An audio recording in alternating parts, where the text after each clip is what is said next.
Hello everyone, welcome to D K maths academy. आइए आज मैं आपके कमेंट पे लेकर के लेक्चर को आया हूँ। ये पिछले लेक्चर में पूजा यादव जी का कमेंट था कि सर बीटीसी का मैथ पढ़ाते हैं या नहीं। आप देखिए, चैनल आपके हेल्प के लिए ही है। आप बेशक होकर के आज मैंने आपका व्हाट्सएप नंबर मैं अपना दे दिया हूँ। जो मेरा व्हाट्सएप नंबर नोट कर लीजिए सभी आदमी, बहुत काम आने वाली है। 7644050064। ठीक से फिर से एक बार देख लीजिए, 7644050064। ठीक है, ये मेरा व्हाट्सएप नंबर है। आपको जो भी समस्याएं हो, किसी भी तरह का अगर डाउट होता है, चाहे किसी भी सब्जेक्ट से हो, सॉरी मैथ से ही ओनली, चाहे आप किसी भी क्लास के हो, चाहे किसी भी कंपटीशन का हो, ठीक है, तो आप कमेंट जरूर कीजिएगा। अगर क्वेश्चन जब पूछ जाएंगे तो हम क्या करेंगे, उस पर एक नया लेक्चर बना देंगे। ठीक है, तो आपको मैं बता दूं कि ये चैनल जो है सो आपके हेल्प के लिए ही है। ठीक है, तो ये आप बिल्कुल ही मन में संकोच नहीं रखिए, पूछने की जरूरत नहीं है। आप नंबर नोट कीजिए और कमेंट जरूर कीजिए। ठीक है, तो बीटीसी का मैथ, चलिए आज मैं बीटीसी का मैथ फोर्थ सेमेस्टर, जो पूजा यादव जी का कमेंट था, ठीक है, कि फोर्थ सेमेस्टर का पढ़ाते हैं या नहीं। ठीक है, तो यहाँ देख लीजिए, आज मैं फोर्थ सेमेस्टर का यूनिट 1 से शुरू कर रहा हूँ। ठीक है, ये आपका चैप्टर जो है, ये आपका करनी, कर्णीगत राशि, करनी चिन्ह तथा करनी का घातांक है आपका फर्स्ट यूनिट में। ठीक है, आप लोग फोर्थ सेमेस्टर का अपना देख लीजिएगा। हमने तो देखा, तो यही सिलेबस था आपका। चलिए आज मैं शुरू करता हूँ। सबसे पहले हम करनी संख्या समझेंगे, फिर कर्णीगत राशि समझेंगे, फिर करनी चिन्ह समझेंगे, फिर करनी का घातांक समझेंगे। सब स्टेप को बारी बारी से समझेंगे। ठीक है, एक दो लेक्चर में इसको हम कंप्लीट करेंगे। ठीक है, बहुत ही आपको हेल्पफुल होगी। ठीक है, तो अच्छा से कंसेप्ट क्लियर करने के लिए वीडियो को अंत तक जरूर बने रहिएगा। और सबसे पहले मैं आपको बता दूं कि अब ये वीडियो जो है सो किन के लिए फायदेमंद होंगे। पहला तो जो कमेंट किया उनके लिए तो है ही। दूसरी बात कि ये जो सिलेबस है आपका 8th 7th से ही स्टार्ट है, या 8th से, तो 8वीं कक्षा के अगर आप विद्यार्थी हैं, या 9वीं कक्षा के विद्यार्थी हैं, ठीक है, या फिर आप किसी भी कंपटीशन की तैयारी करते हैं, ठीक है, तो उस समय अक्सर जो है सो ये सवाल पूछे जाते हैं। ठीक है, या फिर आप किसी भी टीचिंग से रिलेटेड कंपटीशन की तैयारी करते हैं जो विद इन 10 तक हो। ठीक है, तो आपको बहुत, जैसे बीएड हुआ, डीएलएड हुआ, इस समय आपको बहुत ही हेल्पफुल होने वाली है। ठीक है, तो बिल्कुल वीडियो को अंत तक बने रहिए, छोड़ के मत जाइएगा, देखिएगा बहुत ही आसानी से अच्छा कंसेप्ट देंगे हम आपको। ठीक है, तो चलिए सबसे पहले हम समझते हैं करनी संख्याएं क्या होती है। तो करनी संख्या, जैसे मान लीजिए कोई भी संख्या है जो nth रूट का, मैंने लिख दिया यहाँ पर, ऐसी संख्याएं जिनका nवां मूल एक प्राकृत संख्या या परमेय संख्या नहीं होती है। याद रहेगा, नहीं हमने लिखा, यानी जिसका nth रूट निकालेंगे तो आपको उसका आंसर जो है सो एक प्राकृत संख्या या फिर परमेय संख्या नहीं आना चाहिए। अगर आ गया तब तो वो सिंपल हो गया। ठीक है, करनी संख्या नहीं कहलाएगी। करनी संख्याएं का मतलब हो गया, जैसे कि आप देख लीजिए, आप यहाँ पर √2 ले लीजिए, ठीक है, मिलेगा नहीं, 4 ले लीजिए सपोज कीजिए, तो आपको पता है ये वर्गमूल का चिन्ह है ना। यहाँ पर हमने n का वैल्यू 2 दिया है, ध्यान से सुनिएगा, 2 3 4 5 ये सब आप कुछ भी दे सकते हैं। nवां मूल का मतलब है जब n का वैल्यू आप 2 डालेंगे तो उसका मतलब वर्गमूल हो गया। जब n का वैल्यू 3 डालेंगे उसका मतलब घनमूल हो गया। 4 देंगे तो चतुर्थ मूल, 5 देंगे तो पांचवा मूल, 6 देंगे छठा मूल, इस तरह से आगे आप चलते जाएंगे। ठीक है, तो यहाँ पहले हम 2 पर विचार कर लेते हैं। जब n का वैल्यू, इसमें 2 आपको मर्जी है लिखिए, नहीं तो 2 छिपा हुआ रहता है, लिखने की जरूरत नहीं है। ठीक है, तो क्या बोला हमने कि जब इसका, अब यहाँ पर देखिए इसका मीनिंग क्या होता है कि इसके अंदर जितने करनी के भीतर रहते हैं, ठीक है ना, उसके बदले आप 1 निकालते हैं, यानी इसका मतलब वर्गमूल है। तो आपको पता है 4 का वर्गमूल 2 होता है, तो 2 यहाँ क्या आ गया, प्राकृत संख्या आ गया। अब प्राकृत परमेय होता ही है, ये कोई आ जाए, प्राकृत आ जाए या फिर परमेय आ जाए, तो यहाँ तो प्राकृत ही आ गए, तो इसको हम क्या कहेंगे, करनी संख्याएं नहीं कहेंगे। क्या कहेंगे, करनी संख्याएं नहीं कहेंगे। ठीक है, ध्यान रहे, करनी संख्याएं वो होती है जिनका nवां मूल जो आएगा, मतलब जो आंसर आएगा वो आपका प्राकृत या परमेय संख्या नहीं आना चाहिए।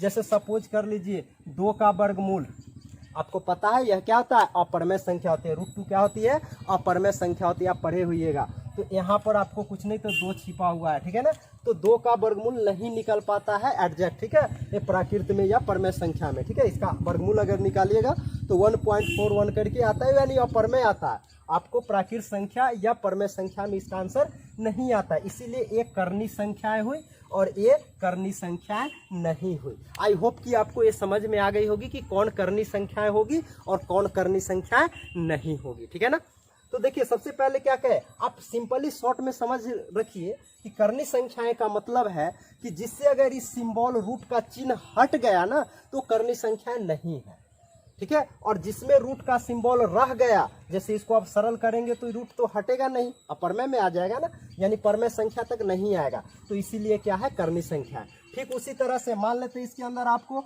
8 दे देते हैं, इसमें 3 दे देते हैं। जरा गौर से देखेंगे तो 8 का आपको 3 का मतलब है घनमूल, अभी पहले बता दिए 2 दीजिएगा तो मतलब वर्गमूल, इसमें 3 डालिएगा इसका मतलब घनमूल। एनवा मूल को ऐसे लिखते हैं, जब एनवा मूल का है ना तो इसमें एन हो गया, मान लेते हैं एक्स का एनवा मूल, मतलब इसको ऐसे डिनोट करते हैं, इसमें जो लिखा हुआ रहेगा उतना बामूल होता है, तो इसमें एन लिख दी, इसका मतलब है एक्स का एनवा मूल क्या होगी, इस संख्या का एनवा मूल। मतलब यहाँ 8 का इसमें 3 लिख दिए तो 3 का क्या नाम है, घनमूल है। क्या है, घनमूल, मतलब 8 का घनमूल। तो आपको पता है जो 8 का घनमूल क्या होता है, 2 आता है। 8 का घनमूल, घनमूल का मतलब होता है कि वह संख्या ढूंढिए जिसको 3 बार गुना करने पर ही आ जाए, तो मतलब 8 का घनमूल का मतलब है वह अंक ढूंढिए जिसको 3 बार गुना करने से 8 आ जाए। तो क्या देखिए 2 को 3 बार गुना करेंगे 8 आ जाएगी, 2 गुने 2 गुने 2 8 आ जाती है ना, देख लीजिए 2 गुने 2 गुने 2, 2 दूनी 4 दूनी 8, मतलब घनमूल में ऐसा अंक ढूंढना है जिसको 3 बार गुना करने पर ही क्वेश्चन आ जाए, तो आपका ये निकल गया। तो देखिए यहाँ पर कर्णी का जो सिंबल है, ये शर्ट का जो है ये चिन्ह, कर्णी चिन्ह जो है सो आपको हट गया ना, तो इसीलिए क्या है आपका कर्णी संख्याएं नहीं है, मतलब ये क्यूब रूट ऑफ 8 जो है, मतलब 8 का जो घनमूल है ये आपका कर्णी संख्याएं नहीं हुआ, ठीक है।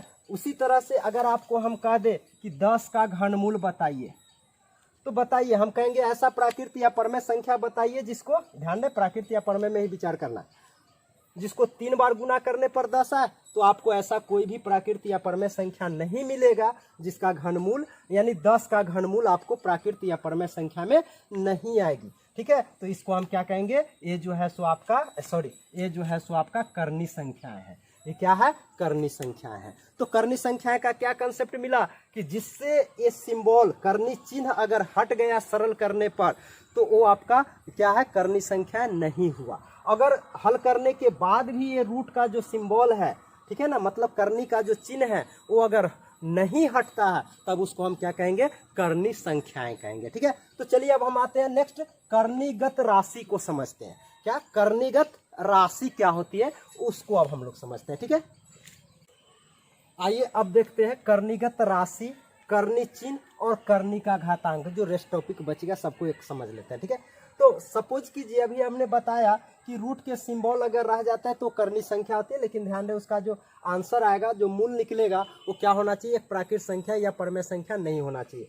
जैसे हमने अभी आपको बताया, जैसे यहाँ मान लेते हैं रूट, ये आपको दे दिए यहाँ पर आपको 3 और यहाँ पर दे दिया 15, ठीक है। जरा गौर से देखेंगे, यहाँ पर हमने क्या दिया, ये 15 है या 3 है, ठीक है। तो आपको बताना है, ठीक है। तो देखिए ये सबसे पहले समझ लेते हैं कि कर्णीगत राशि होती क्या है।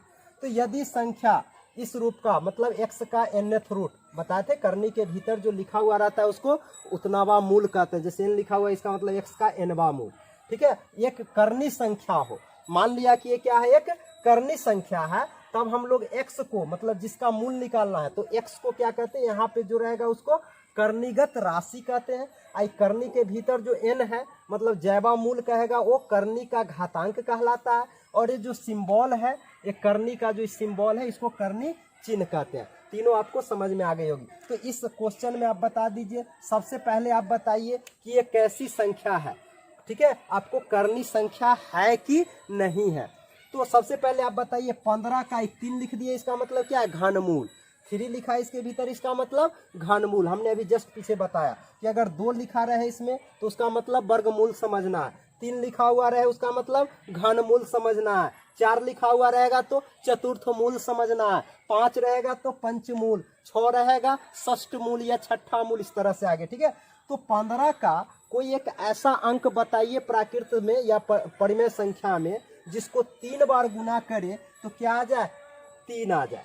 क्या आ जाए, 3 आ जाए, ठीक है। तो ऐसी आपको नहीं मिल पाएगी, ठीक है ना। तो चलिए ये आपका कर्णी संख्या है, ये आपका क्या हो गया, कर्णी संख्या है, ठीक है। तो अब आप बता दीजिए कि जब एक कर्णी संख्या है, ठीक है ना, तो अब कर्णी संख्या है तो बताइए इसमें कर्णीगत राशि कितनी है। कर्णी संख्या तो है फर्स्ट स्टेप, अब इसमें आपको कर्णीगत राशि बतानी है कितना हुआ। तो कर्णीगत राशि रूट के भीतर वाला ये 15 को कहते हैं ना, जस्ट ऊपर अभी डिफिनीशन बताया। जे अगर इस जगह x है n रूट अंडर x, यानी x का nवा मूल में x को कर्णीगत राशि कहते हैं। तो यहाँ कर्णीगत राशि आपका 15 हो गए। आई होप कि ये आपको समझ में आ गई होगी। अब आपको n को मतलब ये रूट के भीतर कर्णी के अंदर जो रहता है उसको हम लोग कर्णी का घातांक कहते हैं। तो इसमें आपको कर्णी का घातांक कितना हुआ देखिएगा, बहुत ही आसानी से हम लोग समझ पाते हैं। कर्णी का घातांक आपका ए वाला अंक हो गया 3 हो गया। अब कर्णी चिन्ह तो रूट है, वही आपका कर्णी चिन्ह हो गया। कर्णी को कर्णी का चिन्ह जो सिंबल है उसी को कहते हैं।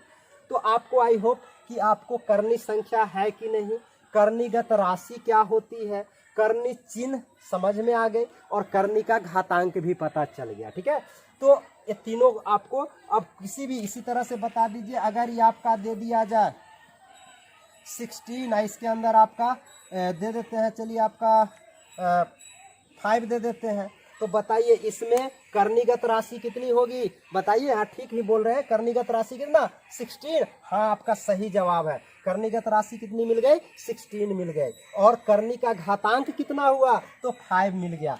हालांकि इसको क्या करने, इसका क्या मीनिंग क्या हुआ, कैवा मूल है तो 5वां मूल, मतलब 16 का 5वां मूल आपसे पूछा जा रहा है।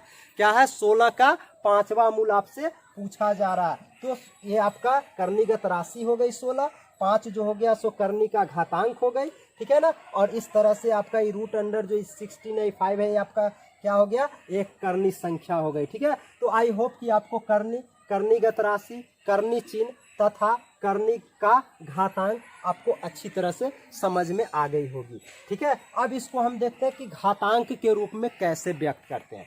ठीक है, तो आप देखिए यहाँ पर अब एक सिंपल बहुत ही आसान तरीका बताते हैं। ये तो कर्णी के सिंबल के रूप में हो गया। और जब इसी को अगर आपको अब पावर के रूप में लिखने के लिए कहे, घात के रूप में, तो याद रखिएगा जैसे मान लेते हैं आपको इसमें 16 का पावर 2, इधर इसमें आपको 5 दे दिया, तो आपको कुछ नहीं करना है। कर्णीगत राशि को ज्यों का त्यों लिख लीजिए।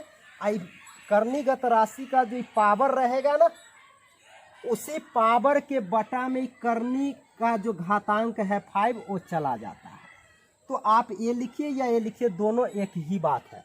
मतलब इस 16 का पावर 2 और 2 के जो अंदर पावर रहेगा उसी के बटा में ई वाला चला जाता है। ठीक है, तो आपको याद रखना है जब ये रूट में रहे तो आपको अगर बटा के रूप में यानी घातांक के रूप में कहे तो आप इस तरह से लिखेंगे। उसी तरह से बताइए, तो यहाँ पर 125 है और इसमें आपका 3 है, तो इसको आप क्या लिखेंगे, यहाँ पावर कुछ नहीं तो 1 समझिए, तो 125 का पावर 1 आई बटा में आ गया, ई वाला चला जाएगा 3।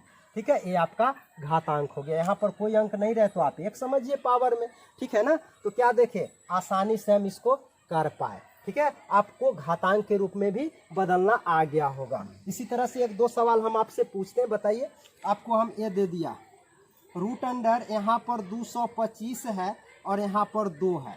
हालांकि ध्यान रखिएगा इसमें कुछ नहीं लिखा हुआ रहे करने के अंदर तो आपको 2 समझना है, क्योंकि 2 छिपा हुआ रहता है। इस जगह 2 मन है तो लिखिए, नहीं मन है नहीं लिखिए। लेकिन 2 के अलावा अगर दूसरा अंक होगा 3, 4 तो वो सब आपको लिखना पड़ेगा। सिर्फ हिडन कौन रहता है, छिपा हुआ कौन रहता है, सिर्फ 2 छिपा हुआ रहता है। तो यहाँ अगर नहीं लिखिएगा तो आपको 2 समझा जाएगा।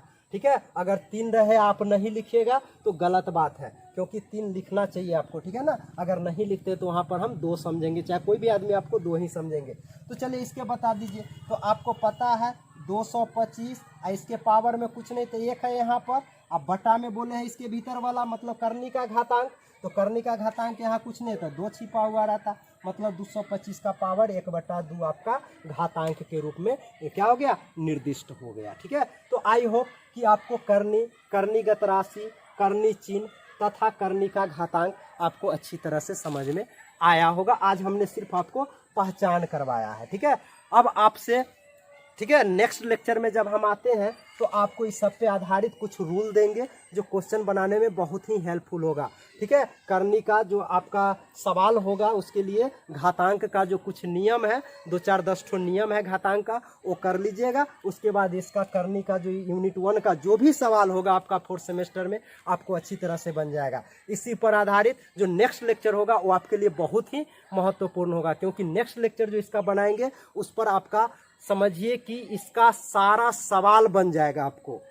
ठीक है ना, आपको 8th क्लास का, 9th क्लास का, बीटीसी मैथ्स का, 4th सेमेस्टर का सारा सवाल आप इजी से बना पाएंगे। ठीक है, तो नेक्स्ट लेक्चर को आप बिल्कुल ही मिस नहीं कीजिएगा। ठीक है, और कमेंट जरूर कीजिए कि ये वीडियो आपको कैसा लगा। ठीक है, आपके लिए अगर हेल्पफुल हो तो ठीक है, अगर तो हाँ, जिनको अगर जैसे 4th सेमेस्टर में जो आदमी कमेंट किए हैं, अगर इस चैप्टर उनको कमांड है, ठीक है, तो दूसरा चैप्टर में अगर कोई डाउट हो तो आप कमेंट में जरूर कीजिए, या व्हाट्सएप नंबर हमने दे दिया है उस पर आप चैट जरूर करके अपना संपर्क कीजिए। ठीक है, आपको बिल्कुल पूरी तरह से हम हेल्प करेंगे। ठीक है, क्योंकि मेरा उद्देश्य ही है आपको मदद करना। ठीक है, तो चलिए तब तक के लिए दीजिए इजाज़त। अब हम मिलते हैं नेक्स्ट लेक्चर में। ठीक है, ओके, थैंक्स फॉर वॉचिंग।